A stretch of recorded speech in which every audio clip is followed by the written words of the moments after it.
саясий жакка бизде маселе жок. Саясий процедурасы өтө тарап процедура. Берде мындай болдук да, тарыхта болбогон нерсе болду. Өткөндө ар бир талапкерлерди баарын чакырып, урматтуу ажыбыз өзү бүт өкмөт башчылары менен чогулуп, анан элге ушундай бир үмүт берди да. Мен ошондо ишендим да, таза шайлоо болот депчи. Азыркы учурда өзүңүз жалгызбы же дагы бир эки комиссия иштеп аласызбы? Бир 5-6 участоктарды кыдырып эле эл менен эле сүйлөшүп көрсөңүздөр бүт бара айтат кандай болгон шайлоочу. Бүт бара айтат. Ар бир группада жазып атышат азырчы. Бул деген мен сизди түшүнүп атам, бул сиздин компетенцияңызга кирбейт. Бирок биз берге келгенибиз 90 кирет. Мен айтат элем.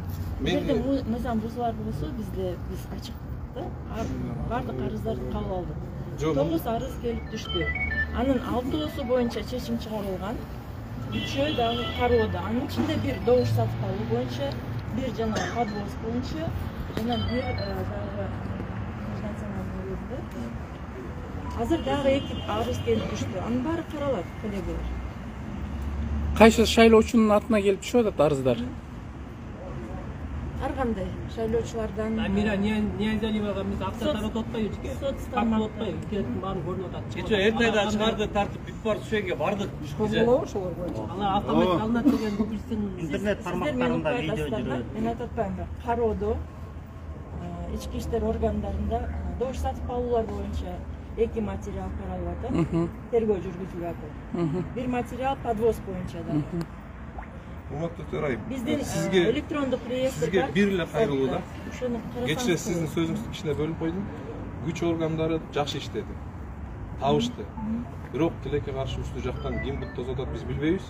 Ушул маалыматты урматтуу Ажоовузга, урматтуу Камчыбек Кыдышаевичке жеткизип коелу деп келдик да. Ушундай болуп атат, ушул жагын калыс карап бериңиздер депчи. Акыркы чечим бул сиздерде, анан биздин Ажоовузда да. Ошол жагын калыс карап берип коюңуздар.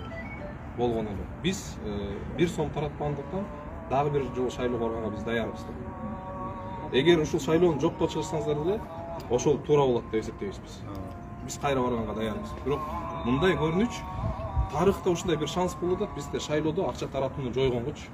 Ушул шансты колдонуп калалы деген ниетте ушул шайлоону жоюп салыңыздар, кайра шайлоо болсун. Туура. Укуктук Таза шайлоо. Таза шайлоо керек. Качан жүрөбүз? Сиздер мен бар эрежелерди айтып бердим да. Мен сунуштап элем. Ошо эгерде сиздердин кандайдыр бир билдирүүңүздөр болсо, мыйзам бузулар боюнча, аны каттап биз мыйзамдын негизинде караш керекпиз. Анан биз ушуну токтотобуз да. Жана эжеке видео күндүн ичинде арыз берүүгө дагы мүмкүнчүлүк бар. Эч ким эч нерсе аткан жок. Биз 11-июнга чейин ошондон кечиктирбестен жыйынтыкты чыгарыш керекпиз. Сиз талапкерсиз да жогорку кеңешке да. Ошол жерде мындай чыдамкөйлүк менен бири-бирибизди жок, мен сиз айтып атасыз да, 3 күнүн ичинде арыз жазылып, биздин арыз жазганга деле ниетибиз жок. Бизге калыстык эле керек. Сиздерде күч органдары бар. Уже фактыларды бүт баарын кармашкан, тактышташкан, бирок аны ишке салдыртпай атат да. Биз аны түшүнүп атабыз. Өйдө жактан бут тозулар болот. Эми сиз как ЦИКтин төрайымы катары бир-эки комиссияны эчтип, жөн эле участоктарды кыдырып көрүңүздөрчү. Бизге калыс эле керек. Жөн эле кыдырып көрүңүз, анан таза өттү десеңиз болду, анда значит таза өттү. Сиз жөн эле элдерди кыдырып сурап көрүңүзчү. Жөн эле элдерди кыдырып көрүңүз, болду. Карапайым элдер. Биз бардык материалдарды алдык. 113 телефон чалуулар болду. Арыздар келип түштү, реестрде турат. 2-3 материал каралып атат ички иштер органдар тарабынан. Дагы 3 күндүк мөөнөттө дагы арыздар келип түшөт. Азыр дагы 2 арыз келип атат деп айтышты. Анын баары каралат. Мен укуктук мындай бир рамкада ошого да көнөлү да, коллегалар. Дайыма эле ошо кетсин, жокко чыгарылсын дебейли да. Мисалы, сизге карата дагы арыз келип түшкөндө биз объективдүү караганга аракет кылабыз. Ошондой эле башка талапкерлер дагы тең ошондой мамиле жасайбыз. Именно ушул подкуп боюнча сиз ушу элдин астында туруп бир сөз берип коюңузчу, калыс карап берем деп. Биз сизге ишенебиз. Президентибиз уже сөзүн айткан, ал сөзүн аткарат. Сизге да биз ишенебиз. Ушул жагын бир жакшылап карап беребиз деп айттым. Добуш сатып алууларга каршы позициябызды биз дайыма билдирип келатабыз. Ошого биз турабыз.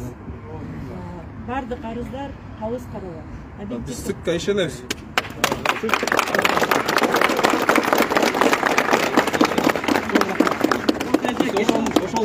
Bizde talap var Ejike, bizde talap. Geçenki material boyunca, ertay tartkan boyunca birinchisine kirgende акча жок чыкты. Эмне үчүн ич кийимге чейин аял кишилер акчаны катып атышат, эсилер таза болсо. Мына жамаат уксаңар, эгер таза любойуңарда жаныңардын акча чыкса, жооп бере аласыңар да, туурабы? Алар ич кийимине катып атышат аял кишилер. Ошонусу туура эмес болуп бизге күйгөнүбүз. Ал маселе боюнча тергөө жүргүзүлүп атат.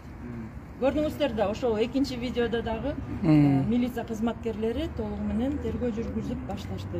Азыр тергөөдө ал аяктай элек тергөө. Ошондо шайлоо ошондо 11-июнда толук чыгарып эмесин берет экенсиздер да. Ага чейин мыйзам боюнча жыйынтыктар 11-июндан кечиктирбестен чыгарылышат. Бирок эгерде арыздар келип түшсө, алардын кароосу үчүн дагы убакыт зарыл болсо, биз албетте. А эгерде шайлоочу подкуп менен кармалганы далилденсе, значит экинчи номердеги талапкер депутат болуп катталабы? Мен азыр биринчи болсо мындай болот деп айта албайм. Мыйзам боюнча. Ким добуш сатып алуулар менен, мисалы, эгерде далилденсе, ошо алынган добуш сатып алуулар аркылуу да келген далилденсе, албетте бул абдан одоно бузуу катары талапкердин каттоосун жокко чыгарууга негиз болот. Анан экинчи талапкер депутат болууга түздөн түз мыйзам жол берет, туурабы? Сизге чоң рахмат. Бизди чыгып ушинтип угуп койгонуңузга, акыйкат карап берем дегениңизге биз сизге абдан ишенип турабыз. Жолун күтөбүз эми. Ушул жерде биз үмүт менен келдик, баарыбыз теңчи. Ажообуздун айткан сөзүнө ишенип ошого келип отурабыз да, мына баардык ошол жерде чогулгандар таза шайлоо үчүн деп келип атабыз. Подкуп бүт жерде ачык айкын көрүндү. Элдердин просто бул деген мындай кечээ күнү бир кичинекей бир чети видеого түшүп калды. Ошон үчүн мындай эл билип атат да. Чындыгында эл арасында мындай толтура болду эжеке. Ал фиксация жок, видео жок. Ошон үчүн мындай жалпы коомчулукка чыккан жок да. Ошону эске алып биз адилеттүүлүк күтөбүз. Биздин талап ошо ажоосун айткан сөзүнө. Люстрация керек бизге, Люстрация керек. Жаштар келсин. Эже, байке бизде талап бере керек. Биз бир маселе менен келдик. Эжеке бир маселе менен болуп калды да. Сокур деле көрмөй болуп калды ошочу. Жок, эжеке биздин талап башка. Биздин талап башка. Мына биздин кандидат жарандарыбыз келип добуштарды татыктууларга берсе, ал дагы люстрация. Туптур айтат. Дайыма люстрация кандайдыр бир башка формада болуш керек да. Ошо люстрация добуштар менен болуш керек. Сиз бул бияк байкебиз айткандай сиз айланып көрсөңүзчү, эже көрөбүз. Элдер таң калып атат. Биз бардык Дүлөй деле угуп, сокур деле көрүп калды ужачы. эмне ситуациячы? Жакшылап калыс терең изилдеп карап беребиз. Эми сизди билебиз, калыс карап жүрөсүз. Кудай буйрса калыс карайбыз деген, Сизге чоң рахмат. калыс карайт деген ишеним бар эжеке. Ушул жакта элдердин тынчын алып койсок, биз кечирим сурайбыз. Жок. Калыс карап беребиз.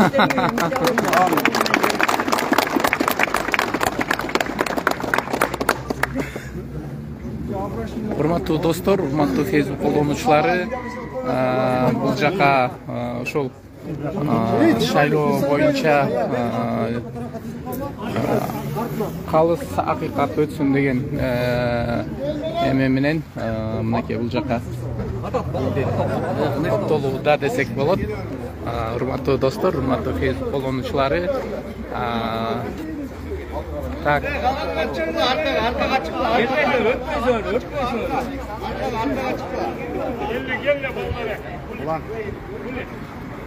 Так.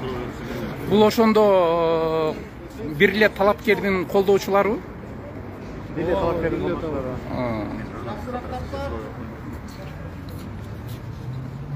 Ассаламу алейкум, урматтуу кыргыз элим, урматтуу Уланбеке. Ошо шайлоонун жыйынтыгы боюнча өзүңүздүн маалыматыңызды берип койсоңуз элге. Ассаламу алейкум, урматтуу кыргыз элим. Шайлоонун жыйынтыгында маселе жок. Шайлоонун жүрүшүндө маселе болуп калды бу жерде. Ошол себептен азыр учурду пайдаланып, урматтуу биздин ажообузга Садыр Нуркожоевич, урматтуу Камчыбек Кытышаевичке кайрылып кетет элек. Сиз өткөндө абдан жакшы сөздөрдү айтып, шайлоо таза болот дедиңиздер. Азыр тарыхта болбогон нерсе болуп турат. Буюрса ушул күн менен биз шайлоону ачык, айкын, таза өткөзгөнгө мүмкүнчүлүк болуп келип турат. Сиздерден чоң ишенич. Ушул болгон фактыларды, ага чейинки да болгон фактылар көп. Алардын баарын иш кылдыртпай токтотуп аткан өйдө жакта бир кишилер бар экен. Ошолорду сиздер абдан калыс карап берет. Биздин ишенич абдан чоң. Биз берге чогулган себебибиз өзү чугулайын деген ниетибиз жок. Болгон эле бизге калыстык керек. Чоң рахмат.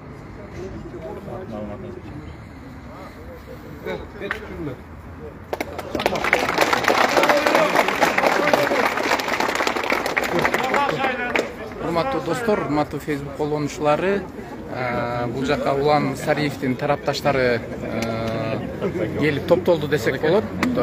Шайлоонун калыс өтүшүнө талаптарын коюп, Агыргөдөн жолгоз, агыргөдөн.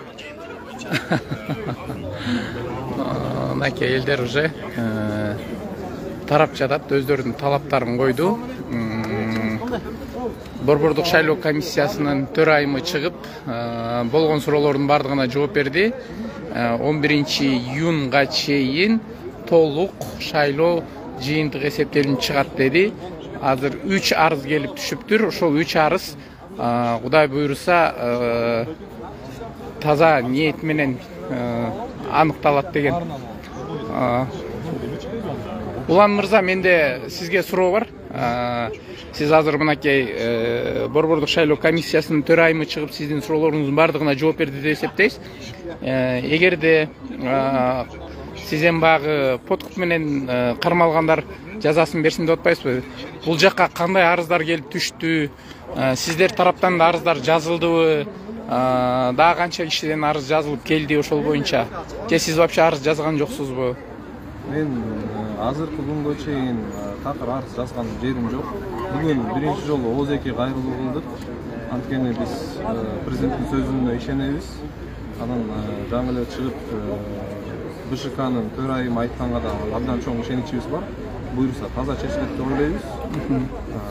Бул биз үчүн эле эмес, бул жалпы кыргыз эли үчүн ошо шайлоону акчасыз өткөзгөнгө чоң мүмкүнчүлүк болуп турат. Ошону биз колдонушубуз керек. Рахмат. Ийгиликтер болсун. Эгерде кандай бул нерсенин баары четке кагып, Дамира Ниязалиеваны алып келип койсо, сиздин кийинки кадамдарыңыз кандай болот? Эми эгер ошондой болуп кетсе, мен ойлойм анда көп сөз текке кетет депчи. Буга чейин көп сөздөр ишеним жок болот уже, элдин ишеними жоголот деңиз. Аны анткени мен жалгыз көрүп турган жокмун. Ленин районунда жашаган, бүгүнкү шайлоого барган шайлоочулардын баары көрдү шайлоо кандай өткөн. Бул жалгыз менин арызым эмес, буну сокур киши деле кыдырса, бүт баары билет шайлоо кандай өткөнүн. Сиз менен кошо берде азыр кайсы талапкерлер келди? Же жалгыз сиз эле өзүңүз эле келдиңизби? Мен жана менин тарапташтарым үйгөндүктөн келишти. Бирок биздин ызы чуу чыгарайын деген ниетибиз жок. Бизге ал кереги жок. Бизге Кыргызстанда стабилдүүлүк, тынччылык керек. Анан калыстык керек. Калыстыгы мен ойлойм, урматтуу биздин ажообуз Садыр Тоголович карап берет. Рахмат. Ийгиликтер болсун, урматтуу достор. Ошентип БШКнын алдында чогулган адамдардын баары таркады. Тынч жатып, тынч уктаңыздар.